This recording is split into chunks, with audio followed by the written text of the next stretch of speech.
Welcome to Hidden Oaks, our serene 46-acre off-the-grid ranch, dedicated to guiding you on your path to recovery from addiction and past traumas. Here, surrounded by the tranquility of nature, we offer a safe space for renewal and growth. At Hidden Oaks, we understand that the journey to recovery can be challenging. That's why our compassionate team is here to support you every step of the way, providing personalized treatment programs tailored to your unique needs. Take the first step towards reclaiming your life today.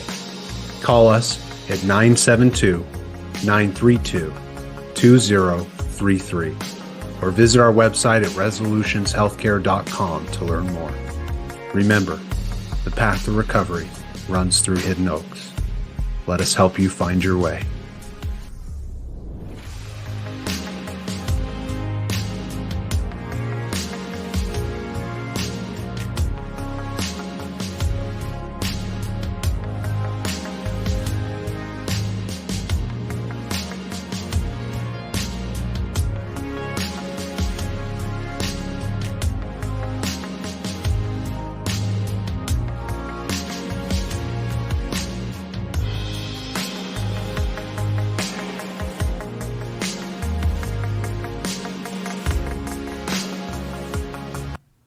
Hello and welcome to Breaking the Cycle. My name is Alan Hyde, and tonight we have a familiar guest who has joined us on the show before, Veena Raj, MSOT OTR, occupational therapist. Yes, thank you so much for having me back again. Yeah, welcome back. It's good to see you and chance to catch up and have some timely conversations for the holidays. Yes, likewise. Yeah. It's good to be here. We were both admiring our Christmas tree before we got started here. Yes. Yeah. Perfect addition here. You travel out and all that, but do you have a home, do you have a home office that you decorate or? Not decorate. Unfortunately, I'm not super festive in our home. I like it, but I don't have it actually in our own home right now. But I do have a home office space. Yeah. Nice. Cool. So when you're still, the last we talked, you're going out into people's homes and doing some of the occupational therapy work. And just to maybe warm up some of those who might be tuning in to hear you for the first time, why don't we start with a rundown and breakdown for the audience of what generalities, what is occupational therapy? What could they expect if they were going to work with you or they were going to bring a kid to work with you? Absolutely. So occupational therapy is a holistic profession where we help clients do the things that they want to do, they need to do, they're expected to do, all of those daily living skills and activities that go into the day-to-day that we often take for granted. And as occupational therapists, we evaluate a bunch of different areas: sensory, motor skills, cognition, and we can work in a variety of different settings. There are a number of reasons why someone may be referred for occupational therapy or may seek out those services. Ultimately, it comes down to being able to function as independently as possible. So if there are challenges preventing that, that's where an OT may come in. And then for my particular practice, I'm seeing clients 13 and up, and I am mobile, like you mentioned. So I work with clients in either their home or sometimes a community setting. And my population, when I initially started this practice, I think probably when we first had the podcast, it was really more geared towards mental health population, and I was kind of looking at that to be the primary niche. But over time, it's kind of become a mix of mental health. I've been getting a lot of requests for neurodivergent individuals, so ADHD, autism, usually later teens and adults where the services aren't as accessible as they are for kids. There just aren't as many OT providers that work with that age. It's very common to see OTs in the school setting and pediatrics. And then also, of course, I have the background in brain injury, so I have some clients there. But I've been getting a lot of, more of the neurodivergent, PTSD, mental health diagnoses, and the ability to go and work with clients in their homes allows me to offer a different kind of service, of course, than being able to just like talk through things and work on skills, but Yeah. really being able to do it in their real life environment. Yeah, which is really helpful with teenagers, you know, Yes. and like that young, all pre-pubescent and then into that early adolescence is really helpful for occupational therapists to come in. And it was really helpful after you and I had sat down and I heard some of the things you were sharing, and then I looked into it more. And it's been really helpful too to see a lot of people in the Dallas-Fort Worth area around the therapeutic community. They share when they're looking for therapists that it's hard to find therapists for their kids, and knowing that occupational therapists are out there has kind of filled that gap as well. Sure. And you get a lot of similar, I would say, like you get a lot of overlap of the things that a therapist is going to work on with your little chicken nuggets anyway. So it's helpful. Yeah. I know that when we were talking about kind of what, special topics may come up here, we had gotten into, I had mentioned that so many of the referrals I'm getting, or either just the needs that I'm seeing, are surrounding financial management and difficulty with that, and clutter and difficulty keeping up with the household, leading into hoarding, and not limited to any particular diagnosis.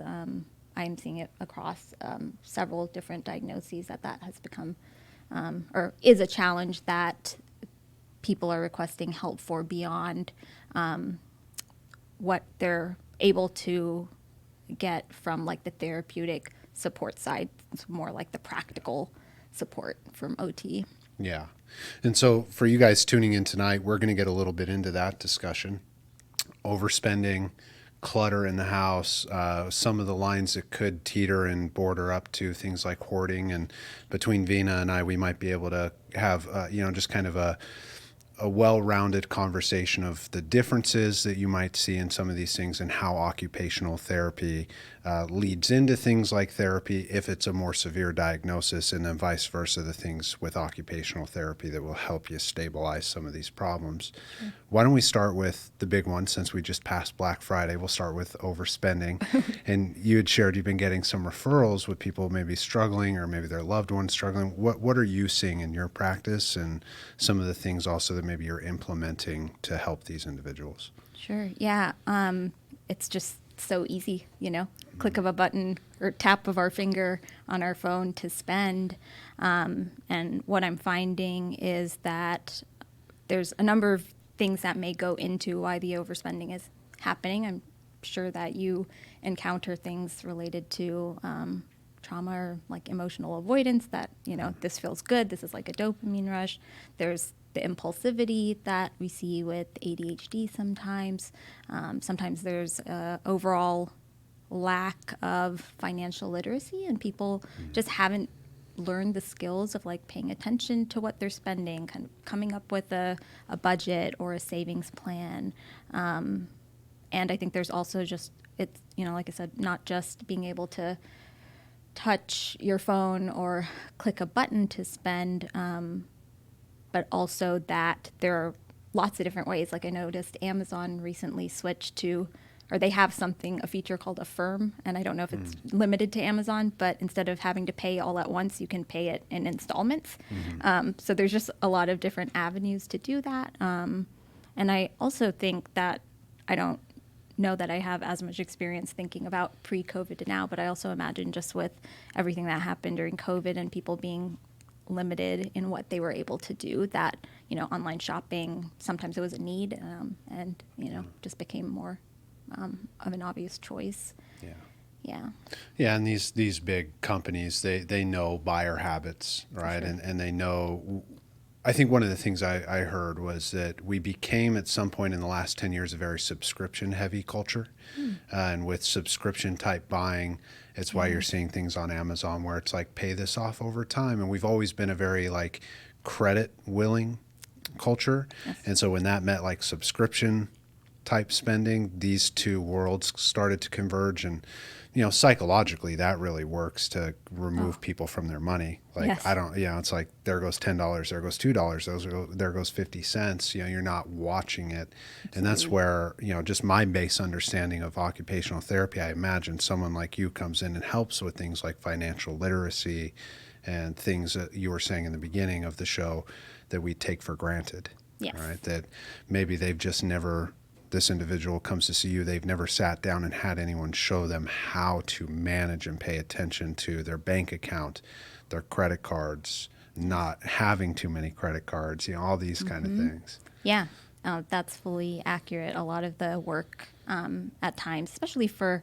some of the younger clients as well, like teens or just early adulthood, is giving them that education, teaching them how credit works, how interest rates work, what it means to, look ahead and consider, what is coming in versus what's going out, the concept of budgeting, all of those, like we talked about, just like basic things that people may take for granted, so that they have a better understanding. Because I noticed that even when I was working previously at the residential mental health facility I was at, is that, there really wasn't much of an understanding of things like interest rates or credit scores. And then when people, if you sit down with people and say, hey, that dollar candy bar is going to turn into $75 in a little bit, they're really shocked, and it makes a difference, right? Yeah. To like have it shown to you in that way. Yeah. Yeah. Well, especially with credit cards, you're making a minimum payment, right? So you keep paying it back down to the balance, and you're not always checking in month to month to see that Yes. balance isn't going down if you're not paying more than the monthly, Yes. the monthly minimum. And people, it's no fault of their own. We're not taught to look at interest rates. And I think also, like in our settings as well, it can be a really emotionally overwhelming thing to have to look at. So people just decide, I'll deal with that a later day. And that's always a death sentence for your finances and your emotions. Yes. I'll deal with it tomorrow. It's like, it'll still be there tomorrow, and now it's a Yes. bigger monster. I know. Yes. Yes. And I know that you were asking also not just about like the financial literacy and some of those basic skills, but not just the credit piece, but the overspending piece. And I think there's so many different factors involved with that. For example, some of the clients I see who have ADHD, they tend to be a little bit impulsive. So, there's this quick dopamine hit of like, I want that thing, but there's no pause to think about, how much money do I have in my bank account, or how's that going to affect that bill I need to pay later this month. So strategies around really taking that pause to manage the impulsivity, and teaching people to look ahead, plan ahead, build in sometimes, like even if that's like, we're not going to make that purchase for 48 hours. Let's see how you feel, in a couple days. Or if it's a bigger purchase, maybe we're waiting a week, or maybe we're consulting with someone, a friend, or, have a list of questions of, is this something I already have? Is this something I actually need? Is this something that I already have something that serves that purpose? Is this going to make me happy in a week or a month? Or, so kind of helping people gain those strategies to manage the impulsivity is part of the work that I do. Yeah.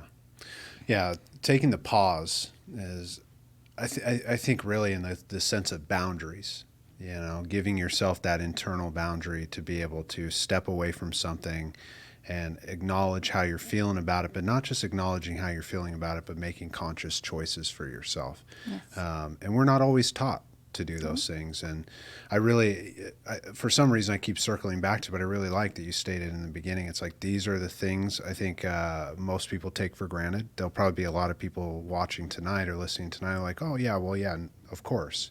But for as many people that say, of course, there's a percentage probably just as high that would say like, oh, this is actually really helpful. I'd never thought about it like this. Right. Yeah. And then kind of to add on to that, there are things that, okay, so we talked about ADHD, but then I work with some clients who are depressed, have PTSD. You may know those skills too, but have a really hard time implementing them with the emotions that you're experiencing. And, spending can be a way to get that dopamine hit, to numb or avoid experiencing what you need to, experiencing what you're feeling.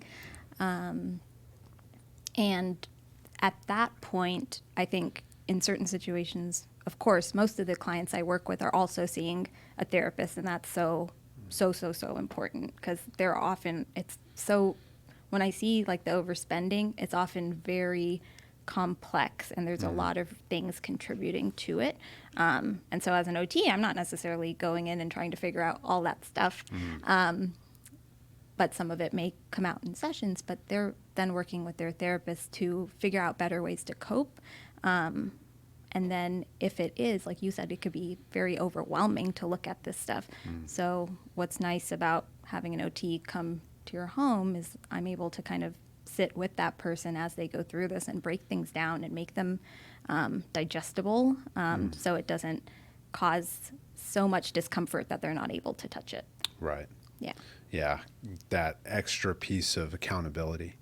You know, there's all the lines, especially around shopping, right? Because you got to monitor whether the person's depressed and using it, right, as a coping skill, or if it's a true addictive, behavioral addictive pattern. Yes. Trauma, right, to distract and dissociate, all these kind of factors. And I would view it kind of similar to, like, if I'm working with someone who has an eating disorder, I'm going to consult with a dietitian and do the bound work there. If I'm working with someone who's got a substance addiction, we're going to be working closely with their sponsor, whether we consult or not.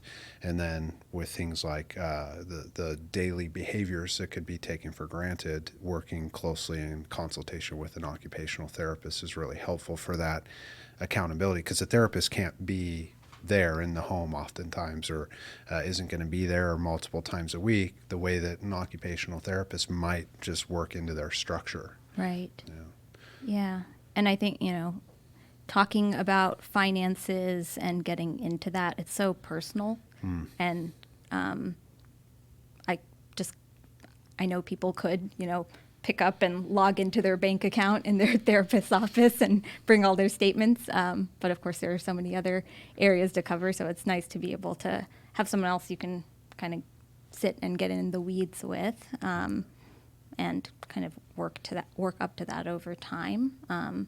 Because I think there's already so many things that people are, of course, talking about in therapy that it's hard to cover everything. Sure. Yeah. Well, especially when it's that private side of life and how much they're going to let you in. Yes. Yeah. What are some of the lines for you as an occupational therapist when someone comes to you for overspending that you won't touch? You won't work with them if they're engaged in certain behaviors, if there are any?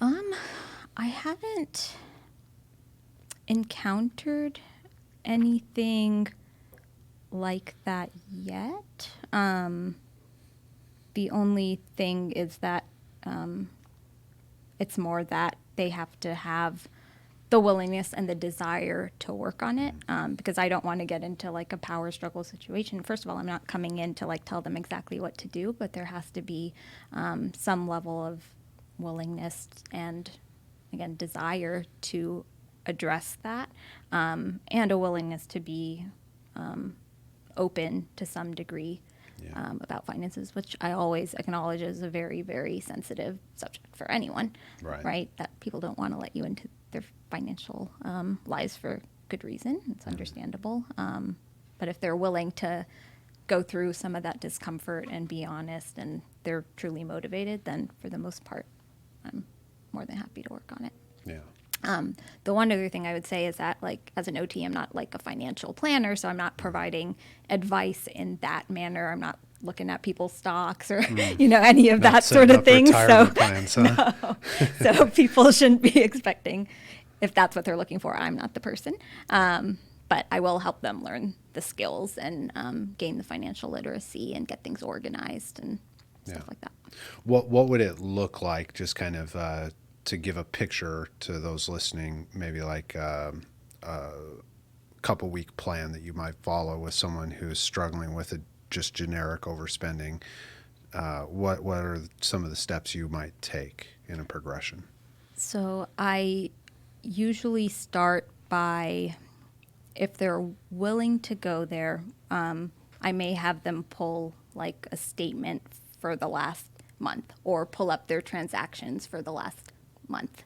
And then we'll kind of sit down. I like doing this as an exercise to help people have an idea of how much they're spending on these different categories, because if people aren't looking at it, they're usually pretty surprised, and it may not be what they want or what they're expecting. So that's one thing, if they're willing to do that, I'll have them look at that, and we'll break it down to categories. Like, how much are you spending on food? How much are you spending on deliveries, or just like things that you want? Or I'm trying to think of there was a client that I saw. Cigarettes is a big common one. And then looking at that, and then looking at it as a percentage of their spending or a percentage of the income they're bringing in. Because I had clients, particularly in residential, where they were working part-time jobs, and they would bring in like $1,000, and maybe 600 would be like DoorDash orders. And so like sitting down and looking at that is like whoa, Right. That's a big deal. So that's something that I might start with. And then from there, instead of trying to push, immediately jumping into creating a budget, I may start with just having people track what they're spending. So pen and paper, have some sort of template where they can track their expenses. Or if they want to do that through an app or something, and that's something that we can review weekly, if I'm seeing them weekly. And then once we kind of start to look at that, we can identify what are the patterns, what's going on. I usually will talk to them. One of the therapies that, I'm not an expert by any means, but I have some training in acceptance and commitment therapy, which I really love. And I usually at some point in my work, it's kind of just aligns very well with occupational therapy and the participation-based interventions. So almost always we'll come to values at some point. So usually in that initial discussion or in those first couple weeks of working on financial management or looking at that, I'll talk to them about what their values are around money, what they want that to look like. And that way, it's not just random numbers that we're throwing out there. They're suddenly having to cut their clothing budget. And I always tell people that, like, my goal here is not to take away all your fun. Like, that's not the goal, right? It's to have balance and allow you to be able to do the things that you want to do and not be stressed out by finances. So being able to pull in that values piece helps to then lead into starting to form a budget. Yeah, because it doesn't leave a lot of room for the things you value if you've spent 70% of your income on DoorDash. Yeah. Value food. Yeah. Hey, Me too. But got to stay nourished. Yes. Yeah. And I imagine just kind of in the flow of the discussion, because we'll get into talking a little bit about excess, right? And using large portions of our finances on that is always a big part of the conversation too, when you're buying a lot of things you don't need and maybe more things that you want. But I imagine other than DoorDash, you're kind of seeing a lot of the expenditures are probably around some of the excess and buying little knickknacks and tchotchkes and things like that lay around the house. Yeah. Is that what, with some of the referrals you've been getting lately, is that what you've been seeing? Yes. I have one client who just, they have a lot of interest around like woodworking and a bunch of different hobbies. And it's kind of like just in any given moment, there's boredom and she picks up, extra paintbrushes or, all of a sudden there's like wood panels on sale. So those end up in the house or, and then as we're going through things, it's like, oh, I just bought one of those today. I didn't know I had a couple here, like that sort of thing. So yes, a lot of collecting of things that don't necessarily have, sure, they have a purpose, but they're not being used. And they're, just lots of things that are, like we talked about, just excess accumulation without an intended purpose. And then in the process of accumulating and not keeping track, you're reacquiring items that you already have. Yeah.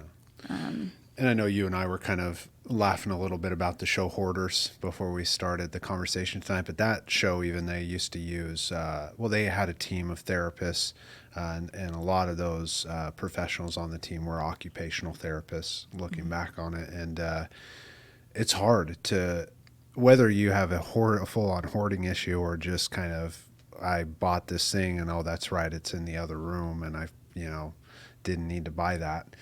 It's hard to keep track of these things without some accountability and without some solid boundaries for yourself in place of not just how you're spending your money, but the order in your home and all these kind of things. And you go into the homes, I imagine with any client, it's probably a natural progression into some of those realms of, like, even when you're working with kids, like managing their rooms and keeping it tidy and things like that.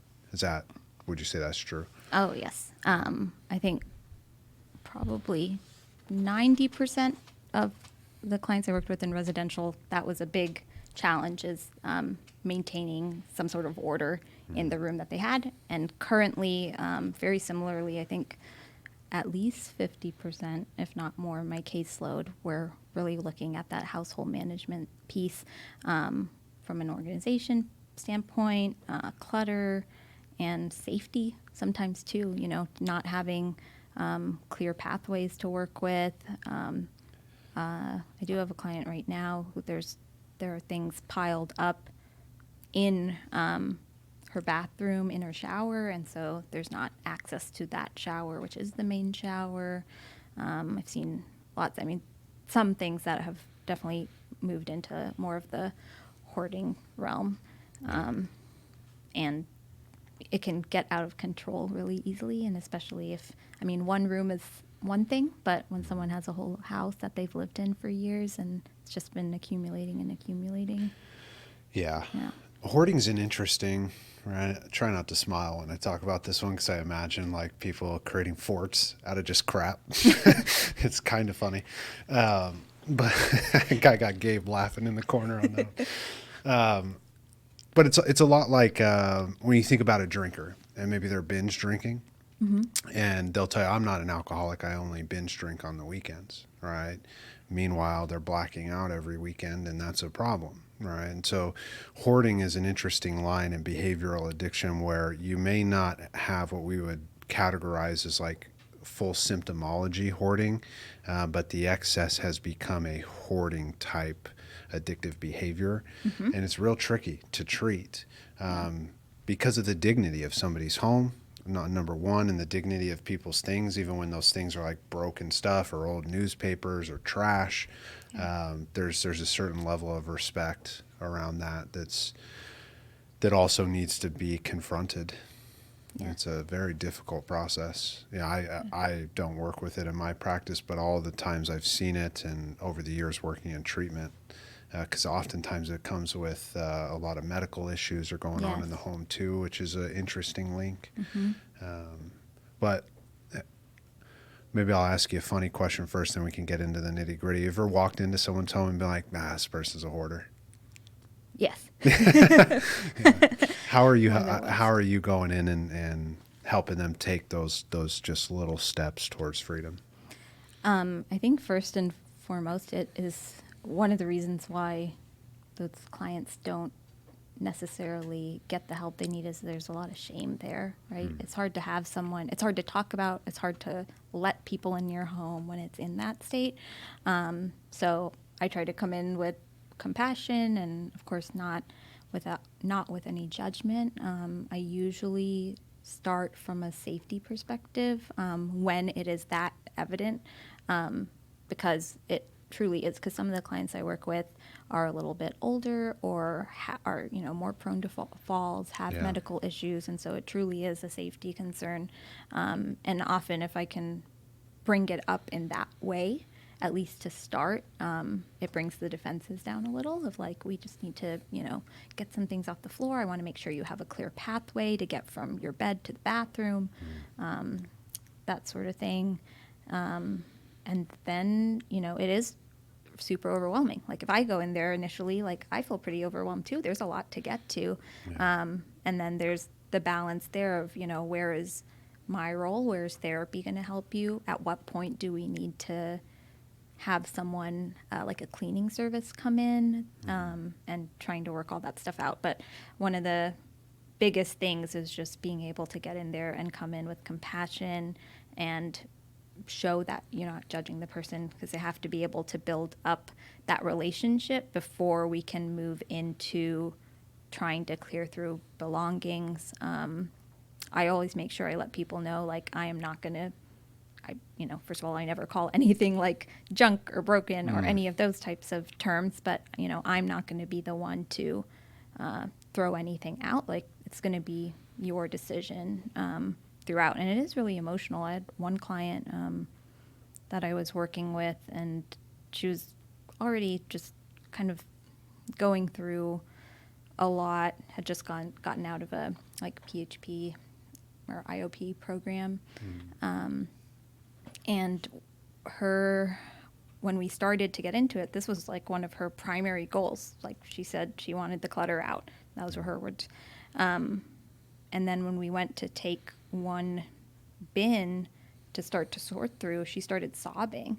It was so hard to and part of it is not, it's not always an emotional attachment. Sometimes it's like paralysis from trying to make a decision and wanting it to be perfect. Yeah.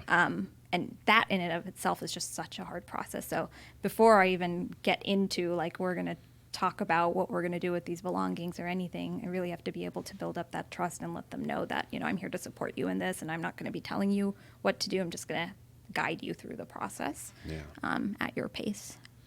Yeah, and I think it's an important segue too, for family members who might be listening to this, well, I already have the relationship with them. It's the outside accountability of somebody coming in as a professional with respected boundaries that could be invited in. That relationship that gets built isn't that personal relationship. Yes. It's the professional boundaried relationship of what that individual needs to hear.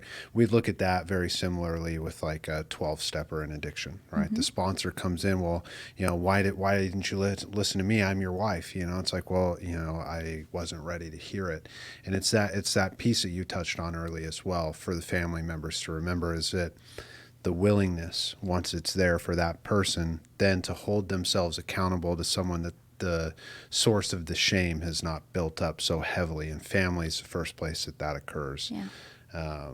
That perpetuates all of the defenses that would be set up. I think another interesting thing I heard you touching on too is when we talk about maybe older individuals who struggle with clutter or they have medical issues, that's think about it like a front, right? It's this is where we wash the money, right? It's a very good front presenting problem to say oh, well, this is why we do this, when the reality is you would flip that, and the reason they do that is so that they could have some sense of control when all of this is out of control, their medical health and the problems of their life. And it's why you see a lot of clutter in older individuals' homes, because it's a really easy way to, I think, without saying maybe live in the excuse, it's a really easy way to defend against making major changes. Yes. I'm curious if you would agree with that. I think that's sometimes how I try to conceptualize it, but always open to feedback too. Yeah, I would agree with that, because I think, well, for one, I think people are often trying to hold on to how things were previously, and making changes are hard. And this also, if someone is feeling down or, I don't know, they're not able to fix something, this is just aging, what's happening, it allows them and ends up pushing people further and further into isolation, because, they disconnect and they won't have people over, and stuff like that. So, yeah. Which ties into, as you guys are following along with us, it ties into that piece we were talking about earlier of, when we're we're isolating and not being open with our just kind of emotional experiences. This could be due to traumas. This could be due to feeling severely depressed, right? We know that's with the isolation, but more nuanced when it's clutter, right? Because now we're feeding deeper into those cycles of trauma typically. And that could be a long conversation. There's a lot of different types of trauma that lead to these behaviors. And so I think the best thing maybe Veena and I could share on this, and we're already both kind of touching on it, is if you've got a loved one who's struggling with this, don't try to go in there and start shifting things around for them, because it can be very complex, and it takes a team, especially with excess and excess spending. Shopping addiction is always an interesting one. Like from a clinical perspective, I'm never going to tackle it alone. And a lot of the work I do is with addiction, so I'm often working with teams. I'm working with sponsors and consulting with dietitians and talking with occupational therapists and treatment teams and all these things, because they're just complex issues. So rest assured, insurance covers a lot of this stuff too these days, but it is going to take a team. And hopefully some of the information tonight just gives you a picture of how we would work as a team to do some of this stuff. Yeah. We're going to talk about it, but Veena's also going to come in and help you kind of detach from some of these things in real time, and that can be really helpful. Yeah, I think you touched on a really good point about the team aspect and the complexity of it. I think sometimes, people feel frustrated because it seems so easy. It's like, oh, there's all this stuff. Like, I don't get it. Like, of course they can get rid of this. I don't understand why this is such a big deal. Or same thing with spending. Like, they don't have the money to spend on that. Why do they keep doing that? And the frustrations can go in both directions. But I think that recognition of like, this is a very, very, both of the issues are very, very complex. And there's a reason why they take time and a team of multiple different kinds of professionals to treat and improve. So I think from two ways: one, like not to beat yourself up for not being able to fix something that maybe on the surface seems easy, but also just knowing that there's support out there to help. Yeah. And it's why, it's nice having you on the show too, to talk to someone who does the practical work with action. Because, one of the things with any type of recovery or healing process I always share with people is don't watch their mouth, watch their feet. Look for how they're moving, look for the actions, right? Because people can tell you anything, but until they have the willingness to move a certain way, to take the actions, nothing's going to change. And so it's really nice to know, right, that there are professionals that are they'll come into your home. They'll work with you. They'll help you make those changes. And a lot of times, if you're really struggling, that's what's needed. Yeah. And I think sometimes even when someone does have the willingness and they're making good progress in their therapy or other services, sometimes, like, especially if I think about the case like with ADHD, sometimes it's just really hard to get started. Like, even if you provide a bunch of good strategies on how to approach things, like, let's break down the task, let's do a 10-minute timer and just do, one section at a time. There's a lot of different things, but sometimes there's still like a kind of like a freeze or just the procrastination that it's just so hard to start. And so having that support initially to figure out how we're uniquely going to work with you as an individual to create a system that's going to work, and then helping be there to get you started, can make a lot of difference. Yeah. Well, and I like that point you made earlier too, about sometimes it's really with the excess, it's really about throwing the tantrum, right? Sometimes it's about, I don't want to make that decision. And that can be a multitude of reasons, but we definitely see it with ADHD is, it's not perfect, or I'm not good at it right away. Yes. So I don't want to do it. Yeah. All right. Which is fine. You don't have to do it. But you might be missing out. Right. You might be missing out on whatever the piece is on the other end of doing that work, or you might find out that you really like your house again because it's clean. And then in regards to tasks and doing things, you might find out you're really good at something if you just put a little practice into it. Absolutely. Yeah. I think they see that sometimes too with OCD or PTSD. I mean, it can span a whole lot of different diagnoses and or sometimes not even a diagnosis. It's just a Yeah. thing. Some people are more perfectionistic or don't want to make a decision or have a hard time with that.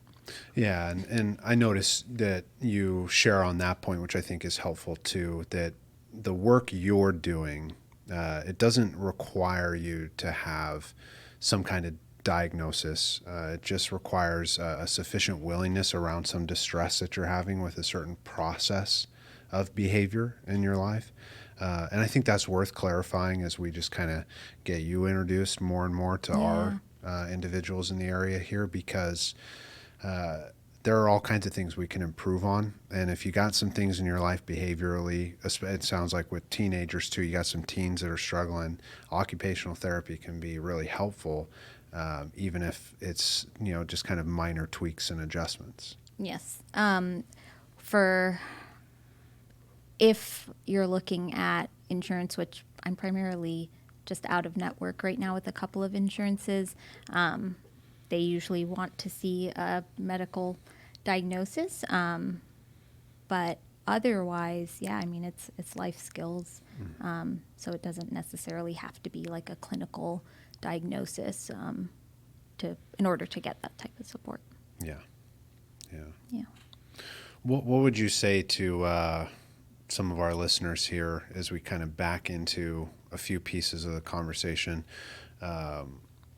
just from the perspective of a professional? If they're sitting now, I'm going to get off this video and go purchase some stuff, what might they need to hear right now, just checking back into that conversation? I would tell them to pause. Definitely. Wait a second. If you can, the best thing that you can do, even if it's not 40 hours, if you can just set that aside, knowing that it'll be there, and wait 24 hours and come back to it. And if, depending on like right now, if you can switch and do another activity to distract yourself in the meanwhile, to help you with that pause, I would highly recommend you do that. And start to get into some of those questions that I was mentioning earlier of, do I really need this item? Is this something that's going to bring me joy? How does purchasing this item in this moment with my current financial situation align with my values and what I want for my future self? And that's where I'd start. Yeah. If someone's having a problem, let's say like Amazon, because we got that app right on the phone, would you be an advocate for like setting timeframes for themselves to just not be on their phone? Would that be a helpful? For sure. I think part of it, and if they're working with a therapist too, they may be able to identify times where they're more prone to get on Amazon, or that's something that we could look at too, just in terms of, what does your schedule look like and when do you have downtime that you would do this? Keeping the phone away, or potentially just to make it a little bit harder, maybe removing the app from the phone. So you have to get on a computer and log in order to get on there. Yeah. Again, everything takes a little bit of self-control. So that's why I think it comes back to like that willingness, and like what someone is open to trying and doing that work with their values. Yeah. Baby steps, huh? Baby steps. My last client of the day, we're talking about some pretty big decisions he needs to make. And I just told him, I said, look, man, tomorrow 0.01% is better than 0%. All right. Well, I'll expect to check in next week. It's like just those little increments, they add up. I love that. I love that too. And I think that applies to everything. Like you were just saying about things being perfectionistic or like wanting it to be all right now. Like if someone can take that perspective, exactly what you just said, with any of these things, even if it's a cluttered home or my finances are in disarray, I'm spending too much, just start somewhere. Yeah. Right? Just start somewhere. And those small things add up over time. Do you have any just kind of, and maybe I'm putting you on the spot here, but success stories that come to mind when you think of just kind of watching individuals come in, maybe weren't willing, got willing, implemented some structures and things got better for them? Definitely. I have a current client right now, and things are up and down, just the nature of the PTSD and what things get triggered. But initially, when we were working together, I was trying to put some systems in place. This was particularly around clutter and cleaning. And I was wanting to try a checklist or breaking things down. And she's really, really, really good at avoiding. She is tells really great stories. So we would always end up somewhere over here, and then it'd be like, okay, let's bring it back. And after we went through that a few times, I recognized what was going on. I was like, it just seems like you're kind of pushing back. Is that accurate? Like, do you not want to do this? And she brought up, kind of dynamics that kind of made her not want to do anything with a checklist or structure, because she wanted it to be done perfectly and she didn't want to face that disappointment. But then again, as we've built our relationship and she knows I am safe and that I'm not looking for it to be perfect, she has now started to, we've kind of had to play around with the ups and downs in terms of structures, but we got something together where it just lists out all our activities and she picks a few things to do each day, and that seems to be working for her. So she, when I first started working with her, she would have like a sink full of dishes and fruit flies and Gosh, that had to be annoying living with. Fruit flies are annoying. Fruit flies, man. they are annoying. I get rid of them immediately if they ever crop up. But just things all over the floor and laundry that was, put in the washer but never moved to the dryer, like all these types of things that may have been like partially started but never completed.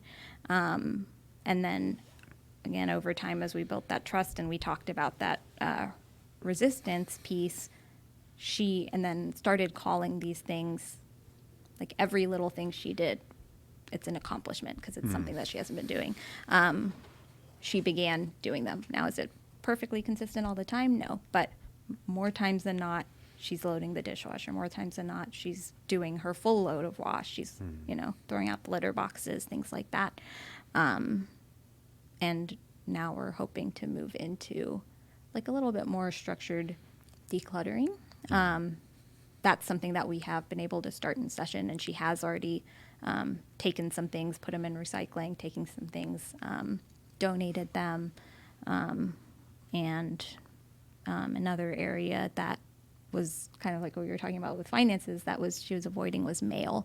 And for months she was not taking her mail out of the mailbox until there was something that came in her mail that she really needed to address and didn't see it till late, and it kind of spooked her a little bit. And so we then also, she was like, okay, I need to get on this, and we organized it into different file folders, started going through everything, putting everything in recycling, and then she got into that rhythm too of like, the recycling got collected and now I'm tossing that out. So it's a process, but I definitely have seen people make improvements. And with that client, I imagine some maybe like more neurological type diagnoses stuff going on, or just severe trauma. Severe trauma, and then along with that, she's in recovery, but some addiction as well, or alcohol use. Yeah.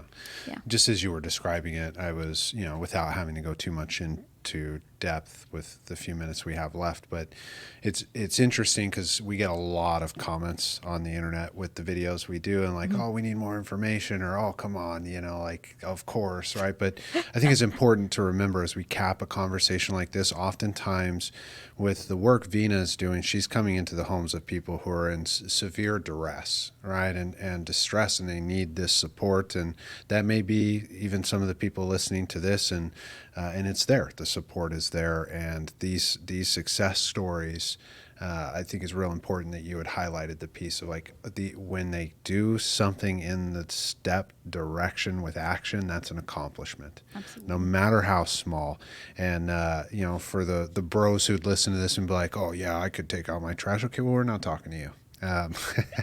But for those who are struggling, Yeah. it's nice, that we're touching on these pieces, and small growth is better than no growth. Absolutely, and especially if you think of someone who is aging and is at more risk for falls. There is some neurological stuff as well. It's just not the primary, but the fact that she's getting her laundry done means that laundry is not strewn on the floor where she could fall. So those little things really can make a big difference. Yeah, Yeah. absolutely. Veena Raj, any last words that you would share with our audience before we close out for the night? I would just encourage you, if anyone is experiencing any of these challenges with excess spending, accumulation of clutter, possibly hoarding, you're a family member, please do reach out. I would love to be able to help, or if I'm not able to help or I'm not the one, then I always try to provide people with resources as able. So I really would encourage you to do that. It does take work, but these are things that people definitely can make progress in. I've seen it, and I hope you will look for help and ask for help if you need it. Absolutely. Yeah, when we repost this video on YouTube from the live to just our video section, we'll make sure that if you guys are watching this and watched all the way through, you'll find in the description Veena's website will be linked in there, and you can find all your information if they're interested. Yeah, but thank you so much for coming back on. Thank you so much. It was great to be here again. Yeah. Ladies and gentlemen, Veena Raj, MSOT OTR, occupational therapist. We break the cycle here every Friday, 7 p.m. Central Standard Time. Stay tuned this Wednesday, December 11th. We'll be live with the panel that you saw a couple weeks back. We're going to be talking about the family disease of addiction in front of a live audience. We hope to see you tune in live on YouTube. Other than that, we'll see you next week. Take care.